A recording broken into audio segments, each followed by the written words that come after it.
Bonjour à toutes et à tous, Alexis Bonaran, éducateur canin dans les Yvelines, bienvenue sur ma chaîne. On se retrouve aujourd'hui pour aborder le travail d'un nouvel ordre, en l'occurrence l'ordre laisse. L'ordre laisse, c'est un ordre qui est particulièrement utile dès qu'on a un chien et qui va s'intéresser à tout type de stimuli. Ça peut autant être quelque chose qui traîne par terre, un mouchoir, de la nourriture, qu'un cycliste, un jogger ou encore un autre chien. Donc le travail de l'ordre laisse, c'est quelque chose que vous allez pouvoir mettre facilement en place au quotidien. On va voir un petit peu comment ça se passe. Alors, il y a une notion qui est extrêmement importante pour le travail de cet ordre, c'est la maîtrise des 3D. Donc la méthode des 3D, c'est une méthode que j'ai déjà détaillée dans une vidéo. Je vous invite à regarder sur le fil de vidéo de ma chaîne. Il y a une vidéo qui s'appelle la méthode des 3D. Allez regarder, c'est intéressant, c'est quelque chose que vous allez pouvoir utiliser quasiment tout le temps en éducation. Et donc je vais vous en faire le résumé bref maintenant, mais si vous en voulez les détails, regardez cette vidéo. Donc la méthode des 3D, la gestion des 3 facteurs d'échec, durée, distance, distraction. On se rappelle, il y a 2 durées, la durée globale de travail et la durée de l'exercice en soi. Il y a 2 distances, la distance entre mon chien et moi et la distance entre mon chien et la distraction, le jogger, le cycliste, le truc qui traîne par terre, peu importe. Et puis enfin, on l'a dit, la distraction. Et là, pareil, on en a 2 types. La distraction positive, c'est celle qui va m'aider. Ma récompense, ma voix, ma caresse, etc. Et puis enfin, on a également la distraction négative. Là, c'est ce qui nous pose problème. Le jogger, le cycliste, le truc qui traîne par terre.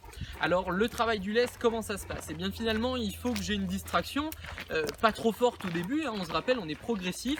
Que je me mette à une distance finalement suffisante pour que mon chien puisse réagir correctement à l'ordre et qu'il n'y ait pas trop de durée. Et donc dès que quelque chose va intéresser mon chien, là il y a quelque chose qui traîne au hasard sur le banc, mon chien s'y intéresse, Marty, laisse. Et dès que j'obtiens de sa part un détournement de regard, je félicite, je récompense. Donc là par exemple le travail du laisse vis-à-vis de quelqu'un, mon chien s'intéresse à quelqu'un, je lui demande de laisser, il détourne le regard, je félicite.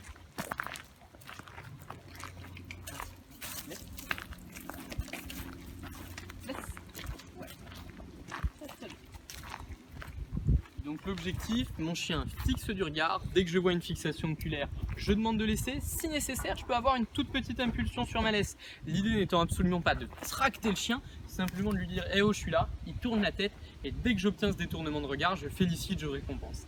L'idée étant, au fur et à mesure que l'on va progresser, finalement, de pouvoir augmenter la durée des exercices, réduire la distance vis-à-vis de la distraction et puis augmenter cette distraction. Au début, je suis capable de le faire avec un biberon qui traîne sur un banc, ensuite avec 2 personnes que je vais croiser en marchant et puis enfin avec un chien lâché qui passe à côté de moi. L'idée étant toujours d'être progressif par la gestion de ces 3D. Donc durée, distance, distraction, le travail de mon ordre laisse, j'utilise toujours ce même ordre avec la petite impulsion si nécessaire et dès que j'ai mon détournement de regard, je félicite, je récompense. Donc 3 petits conseils finalement pour vous aider si jamais vous n'arrivez pas à mettre en place cette méthode. Première chose, si jamais vous avez des difficultés, repensez vos 3D. Vous avez peut-être une distance trop courte vis-à-vis de la distraction, une distraction trop importante ou une durée de travail trop importante. Finalement, je remets un peu de distance vis-à-vis de ma distraction, je baisse l'intensité de ma distraction en mettant quelque chose de plus facile. Imaginons un simple objet ou encore un marcheur sera toujours plus facile à croiser qu'un congénère par exemple. Et puis, je fais attention effectivement à surveiller ma durée d'exercice. Si ça fait 1h30 que je travaille l'exercice en forêt, au bout d'un moment, mon chien risque de décrocher. Deuxième conseil, essayez de toujours rester dynamique. On évite absolument d'être en statique et de se figer avec son chien en tension à côté de soi, puisque là, vous allez au contraire augmenter la tension et finalement, vous allez avoir du mal à recapter l'attention de votre chien.